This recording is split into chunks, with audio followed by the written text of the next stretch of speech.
Welcome to another episode of The Potential. Today, we are going to talk about how to make getting laid off a win for your career. Awesome topic. Super important, very relevant, always relevant, especially relevant right now. Oh yeah, times are crazy. We recorded the other first two before any of this crazy layoff stuff happened. So seems like we It's like we knew it was coming. yeah we didn't. I mean, I'm laughing because we did it. It's not like this weird Illuminati thing. Like yes, we knew beforehand. Perfect transition, actually, Ko. So, we've both been laid off. We've talked about it Yeah, yeah. before. It was rough. And so, let's start with the financial side. How did you set yourself up to be okay financially when you got laid off? So yeah, I think I wanted to have cash on hand. I didn't know how long. The unpredictable stuff is a scary part. So you don't know if you're able to find a job in a month, 2 months, 3 months, or like a year. We don't know how long these recession things last. Same thing with this go around. So having a good amount of cash, I thought would be the best. And then supplemental income. In the case for me, it was collecting unemployment, which initially I was like, oh, maybe it's not something I deserve because there's people that are in more dire need. But what I learned was I've been paying unemployment insurance without knowing it, or the company had. And then so that money I do have a right to, and I don't have to feel bad about it. So I was collecting that income. It's not that much. I don't know what it's up to now. So that helped offset the living expense. I was also living in a pretty cheap apartment. And then I was talking to the landlord a little bit and negotiated down the rent. So just kind of preparing for it. The landlord understood. What else did I do? Oh, all of the severance and the cash that I got. I tried to be responsible with that. Eat pasta. It sounds like you did a pretty good Yeah, job. I didn't do too bad, I guess. Also, the opportunity that I missed was at the time I was able to. I bought 1,000 about $1,000 worth of Netflix stock right before the layoff. Seeing that at the time everybody had a red envelope in their house, I was like, oh, this is like a good company to invest in. So I bought 1,000. Um, it would have been something like 300,000 if I hadn't sell it. But I figured, you know what? I just bought this Netflix shares, but with it being laid off, I probably should have cash on hand. Like $1,000 could go a long way. So I sold the Netflix stock immediately. And yeah, if I kept it, it would have been 300K. That's sort of the regret. I don't know if it's regret, but something that is Um, kind of a missed opportunity. How about you?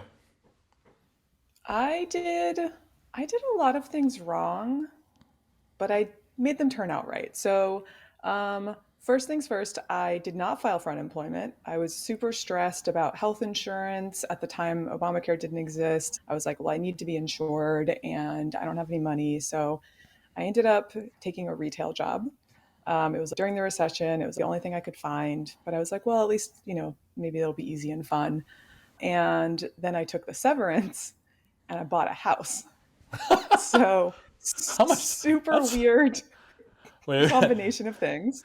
that's a lot Um, of severance, or it's just like well, no, no, no, sorry. Let me be clear. I was in Pittsburgh, Pennsylvania at the time, and this was like okay. before tech really came to Pittsburgh, so it was very affordable to buy houses. People Oh were yeah, buying oh yeah. houses on retail salaries all the time. Or not all the time, but if they had Yeah, saved up and, if they were able to, they were buying houses. So, I think yeah, uh, my friend bought a house for like 80K, I think back then, something like yeah, that that. was Yeah. about what I did. So I bought a house, and it was also during there was funding for first-time home buyers, and it was relatively easy. The downside is I bought a fixer-upper, and so Oh then no. I was like trying to get back into having a career while putting all of my retail salary into fixing up this house so that it would be livable, which I wouldn't do again. Hopefully, I hope that I would learn my lesson from that. So I would say the lessons I took away from that were I did set myself up for long term financial success in that I bought a house in a smart neighborhood. I bought a fixer upper. I did put a lot of time and energy into it. And so when I sold it, I made quite a decent amount of money with it, but I sold it 5 years later. So during this time period where I had gotten laid off, where I felt really uncertain about what my future was going to be, if I was going to get another job, what I should do, I was just putting all of that anxious energy into fixing up a house. I did not get another job in design for, I don't know, like a year at that point. I just kind of worked a retail job before I started really having the time and energy and like capacity to do freelance and consulting work. So it was nice actually in a way. Like I had this break from careerism and trying to get ahead while I worked on a house and worked a retail job. And I did, after a year of kind of break, start to really turn that energy into getting back into the field. But at the time, I just remember working on this broken house and just thinking like, what am I doing? I don't have any money to do anything else. I'm pouring all of my like minimum wage salary into trying to fix this house up. So What was it was interesting. what was the thought behind buying a house? So you got laid off and then you bought a house? What was Good. the Um, what was the thought I process? think the thought was one, I was like, what do I do with this severance? It wasn't like a ton of money. I lived in Pittsburgh, but it was enough to help with a down payment on a house. So, what do I do with this money? And the other one was, I felt so unstable. I had just had the rug pulled out from under me with getting laid off, and I wanted a sense of stability. And so I thought, oh, I can buy a house here. So, I'll do that and it'll give me a sense of stability. In retrospect, I think if I had been aware of that dynamic of just searching for stability, I could have approached it a different way. Hmm. Yeah. So I guess you made the right call though. You know, I think maybe there's like a lesson here too that in this like time of turmoil, I don't know, change, there's actually a lot of opportunities. So if you can afford some of these things, like $1,000 at the time was a lot for me. But in retrospect, oh man, it wasn't enough. Like it wasn't that big of a deal. I didn't go down to like, I didn't go to zero. So I definitely could have bought those Netflix stocks. So that was a missed opportunity for me. But in your case, it sounds like you made a good investment and opportunity during that time. I guess so. Yeah. I mean, to the point of like when you're in the mindset of I've just been laid off, there's this kind of scarcity and desperation mindset that can take hold. And so for you, that manifested as I have to sell this stock right now because I need that $1,000 of cushion. And for me, it was like, oh my God, I'm never going to have stability again. Let me buy a house so that I have a feeling of stability. And so I think both of us were really struggling with the same scarcity mindset and sense of desperation, but we Mm. just manifested that in different ways. Yeah. Yeah. So to that end, actually, um, did you have any shifts in mindset through the course of just trying to turn this bad situation into something good? What did that look like over the timeline of getting laid off to getting your next gig? Yeah. The mindset shift. You know, I think it was after a month when I think about a month where I couldn't find a job, where I was applying to a bunch of different places. I was doing freelance work. I was able to get one where I convinced actually a former vendor, former research vendor, and they needed some motion graphics work. I told them I've never done motion graphics before, but I was like, hey, I could figure it out. Like I know the basics. And so I made some videos and did some motion work for them. Oh, so yeah, the month later, when I realized, you know, it's impossible out here trying to get a job, trying to get interviews even. And I think a lot of people were posting, but they weren't really hiring, maybe.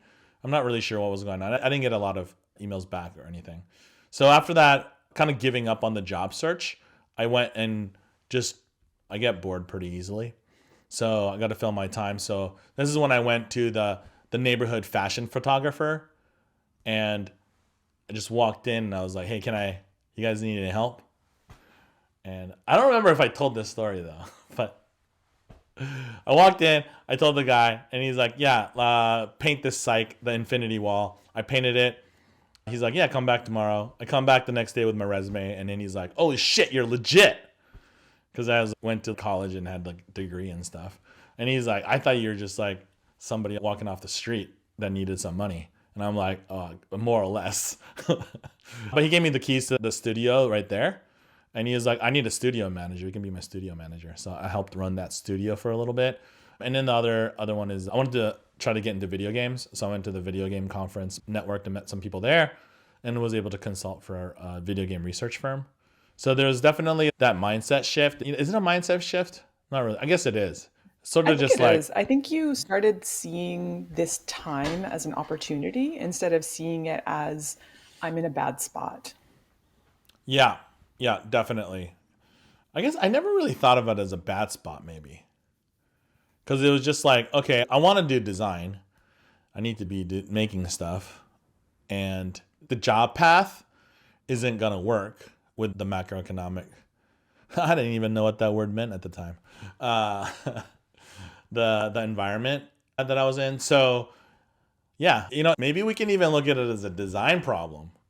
That okay, you got one solution that you're trying to head towards, which is trying to get a job, but there's infinite number of other solutions, and then kind of iterating, experimenting, trying to see what works and what doesn't work. For me, one path that kind of worked was just going into these places and seeing like, hey, do you need any help? And then the other one is just trying to connect with people that I hadn't connected with before. Did you have a mindset shift? I guess in like, I did you have the did. same mindset shift for the year? No, I think for me, it was, and I only see it as a mindset shift in retrospect. At the time, I just didn't have the self awareness. I was so in having been laid off and I was so spooked by it because it had never happened to me before. But looking back on it, I started out with just scarcity, desperation. And then I went into like a trough of despair where I was like, oh my God, no one is ever going to hire me because now I've been out of the game for so long. I've been working on a house. How am I going to get a job again? And the mindset shift that I think was the most helpful for me and what I want to pass on to y'all, our viewers, is this. I started looking at the situation that I was in as how do I sell this as a thing that sets me apart? How do I tell my story in a way that actually makes me a super compelling candidate? And so what I started doing was look, I got laid off and I did something unconventional. I bought a house. I learned how to fix up a house. I have discipline. I know how to do hard work. I'm in it for the long haul on things. And I really took this opportunity to do something that's outside of the norm. And I took the inspiration from that from friends I had who would take like a year off and just go backpacking or go traveling. I was like, that's cool that people are doing this thing. I did not have the money to do that. Well, I mean, looking back on it, I probably could have. But at the time, I was like, no, no, that's impossible for me. I need more money than this. But I liked that people were doing these unconventional things. And so for me, I did an unconventional thing. And it did actually help me stand out. When I would tell my story of, looking for a new job, it started being the story of, hey, I haven't been working in the field for the last year because I did this thing.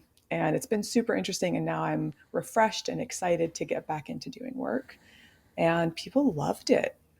Oh, it's great. It was this interesting thing that set me apart as a candidate. So I think the mindset shift was instead of seeing myself as being in this position of as a victim of circumstance and I was lost and I didn't know what to do and I'd done this crazy thing, I instead turned it into I did this thing and here are all the advantages that it's had for me and here's why it makes me a great candidate for this job. I think that's great too, because I think in the past, maybe people look at those gaps or something in a resume and be like, "What were you doing? Why weren't you working in a corporate environment full time for the entire time?" Because there was that recession, then there was like another recession, a little bit small one later, and then now there's another one. And if people have those gaps in their resume, I don't think people care anymore. I wouldn't as a Oh, hiring I don't think manager they if I do at saw that. all. I never cared, but I don't think it matters anymore. Maybe. It really doesn't. And it's been interesting, at our level, I've seen executives get laid off at this point. I've seen my Hmm. friends who are very senior in career, in design, and also in other fields take a year off. And they'll literally put on their LinkedIn on sabbatical, like Yeah. over and over and over again. I've seen this. And times have changed. To your point, it was not like that when we got laid off. We were trying to figure out how to like reposition ourselves in a world that was really judgmental to taking time off. But now, embrace it, I think. Yeah, I wish I had actually. It's the opportunity missed part that I regret the most. I was lucky. I was able to find a job in 3 months with a constant looking, constant talking to people, and like, great, I got to work, get back into design. But looking back, I wish I learned more about fashion photography, and because I didn't learn everything at all. what can you learn in like a few months? Or like the video game industry. If I kept with it, I would have learned a lot more, but missed opportunities. So earlier you're saying about the mindset shift stuff. I did change my mindset a little bit, and I went into like learning mode.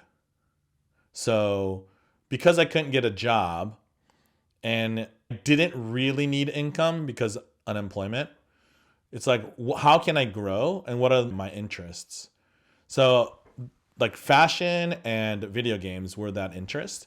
And then so it's like, oh, I'll just go learn more about it. That was the intent. So it wasn't to go work in a fashion studio or go work in a video game industry. It was just how can I grow in this time of career stagnation? I don't know. I don't know what to call it. But I just wanted to keep learning. And I think that kind of paid off, maybe. I'm not really sure. I know more about fashion and I know more about fashion photography. I know more about the video game industry. I can't really say if I ever used it again, but I do think that stuff pays off. I have a theory about this. I mean, I may be colored by my own mindset shift of repositioning all the things that I had done that weren't design as advantages, but I think that there is a fresh perspective you bring to your design work when you have done other things that people who have just had linear career paths where it's like I had a job, then I had another job, and I'm a designer. That's all I know and that's all I've done. That's has its own power. You go deep in one thing, but you did fashion photography, you did video games. I worked on a house. I also along the way did some marketing work and some advertising work and yes, those are design adjacent. I did some operations support. I've done a little bit of everything and I have a different perspective on design than most people do. And yeah, that learning may not have been sort of clear or obvious or linear in how it manifests in what we do today. But I do think it makes us stronger holistic practitioners. so given that time that you had a year, you chose to buy a house, you took the year off, would you have done things differently? And if you got laid off now, what would you do? Okay, so if I got laid off now, this is a funny one because I go back and forth. I joke about like, oh my gosh, it would be amazing to get laid off again. You just get severance and unemployment. You can do whatever you want. I do kind of joke about this. It would be kind of cool. I don't want it to happen necessarily, but I have thought about it. Just being totally honest, like, of course, I've thought about it. And if I were to get laid off again, I really think I would treat that time as a gift to do a lot of reflection on sort of what have I done so far? What do I want my legacy to be? What do I want to do next? I mean, for me, it's, much later in career at this point. So that's helpful stuff to think about as I'm entering another chapter of my career. But I would really spend time thinking about what is it that I want to do with this chapter. I also think I would spend more time doing that fun making that I don't necessarily get to do in my day to day job. I was just meeting up with a friend a couple days ago where he was like, well, what's your hobby right now? And I was like, oh, I'm between hobbies. And he was like, yeah, I'm selling my metal t shirts online. And I was Wait, like, that's cool. like There's like heavy fun. metal? Okay. Yeah. Um, and it's just like a little thing to do. There's a making component to it, there's a part of engaging with the world to it. So, yeah, just little things like that where I don't feel the need to make them professional. I don't feel the need to turn it into my like career, but I would play with things. I would start drawing again. I would do more photography work. I would just get back into some of the hobbies that I've had over the course of my career. What about you? If you were to get laid off again, what would you do with your time this time? Besides this awesome YouTube channel, what would I do? I mean, I would do this YouTube channel more. I guess I'd spend more time on it. Um, but what I wouldn't do is I think look for jobs right away. I don't know. I can't really say for sure. I kind of like having a job and I like working on big projects, but I think I wouldn't rush so much because before I was earlier on in my career, so I would try to get any kind of design job. But at this point, even when I'm looking for new positions, I only apply to the ones that I think I can have an impact and it seems like interesting projects, the team seems good, etc. So I think I'd still be picky. And it asked me like 6 months of being laid off. I don't know, but early on, I definitely would still be picky. And if there's no roles that is a good fit, I'm still going to be doing a bunch of other projects. I think I would spend time looking for that, looking for new projects. And I think probably the same thing that I was doing before, like what can I grow and what can I learn? I'm 22 years into doing design, and there's like insane amount of stuff that I can learn and grow in, especially in tech too. Some of the emerging stuff. So I think I would do that. Yeah. It's funny because we're talking about where we're at now in our careers, which is so privileged and so much further than we were with those first layoffs. But I really think the lessons still apply. I really think that the mindset of this time, as much as I at the time needed to be very frugal and I was worried about money and I was worried about the arc of my career, all of that still applies now. Like, but I have a lot more confidence now that there will be jobs and this is a time I can use to learn. And looking back, I should have brought that kind of abundance mindset and that kind of belief in myself and the opportunities ahead of me to getting laid off then. So, as much as the times have changed and we're decades into our careers at this point, I think the same lessons still apply. It's really interesting looking back to see that. What do you think? That's a great point. I do have a sense of comfort now. So I'm not scared at all of being laid off.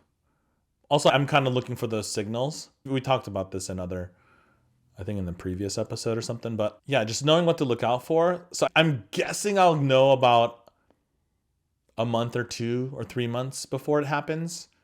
Or it's like a guess still. Like you never actually know until it happens. So then preparing for that. So if I start seeing signals that it might happen, then I'm going to prepare for it by starting side projects, starting like networking with people, seeing what's out there, that kind of stuff. Right now, I'm not I too would add worried, but yeah. Yeah, same. I would add to my list therapy, just dealing with the pending uncertainty, dealing with the kind of rejection sensitivity that I might have from like, wow, I got ejected from a company. If I were to see the signals coming, I think I would also just kind of emotionally prepare myself. And we talked about that in a previous episode, but the emotional costs are real. Yeah. Yeah. I think this time around, I know that it doesn't reflect negatively on me. Before I thought it did, because I equated layoff to being fired, and they're totally different things. Usually you get fired for low performance, poor performance, and then layoff is they just got rid of the role. So for me at Nissan, designing vehicles 5 to 20 years out, when they don't even know if they can survive next quarter, yeah, that role is going to get slashed and killed. So and that team got a lot of the members got cut, but I felt bad about myself. But you're right, that mental state of blaming myself a little bit initially. I shouldn't have done that. Like it mostly had nothing to do with me. I think if I was a top performer, maybe they would have kept me around. But yeah, I think now if I got laid off, it's like, okay, out of my circumstance or out of my control. Um, oh I well, will I say, like, guess. to wrap up, one note on the performance. Whenever people talk about performance, I feel the need to say this. So I'm going to say it here as well, which is performance is a function of not just what you're doing, but also the situation you're in. You might not be the right fit, or you might not be seen as the right Mm, fit, even if you are. And so, just a word of comfort for people who might be poor performers or labeled poor performers, like you might be a poor performer, you might need to step it up a little bit, or you may have ended up in the wrong role and in a company where people there don't believe in you. And that can also lead to poor performance. So, that's a thing I've learned over the course of my career. There was one job I had where I was labeled a poor performer, and I was like, me? I am driven to a fault. How could I be a poor performer? And it was because I was in the wrong fit and I was in a place where the management chain had decided to label me certain ways, sort of disinvest in me, and it ended up to me being labeled a poor performer. So I just want to add that huge caveat to people who are getting laid off. If you have been labeled a poor performer as part of that, it's worth doing some thinking around what the situation was and what you were responsible for, what may have kind of been outside of your control. yeah, I think that's a great point. I've been there also, and for me it tended to be places where they didn't understand design was a common practice, or certain kind of design. So one place it was like they didn't understand how to do product design, or I was in a group that was the only designer. I had some control because maybe I should have explained the value of design or proven it or something like that. But because they didn't understand it, they didn't know how to rate the performance because they just don't know what design is. Is it good? Is it bad? They don't know. But if it's something that they don't know, it's something that they feel can be cut and is not important because they don't understand it. Yep. Super great topic. We should do a whole other video, honestly, on performance and all of the nuances that go into performance. So look forward to that. We'll double click into that soon. But I think this has been such a great conversation around how to take this situation and actually turn it into a win, how to do the reflection you need, how to do the mindset shift, and also tactically what to spend your time on in a way that's going to make getting laid off not a setback, but really just a step in your career path. What do you think, Co? Yeah, hopefully inspired listener too. If you're going through it or if you're thinking you might go through it, it's never too early to start planning and thinking about some of these things. So when it does happen, it's not that big of a deal. It's actually some of the best memories that you may ever have because they're some of the best memories I ever had of being Yeah, free and being able to do whatever you want.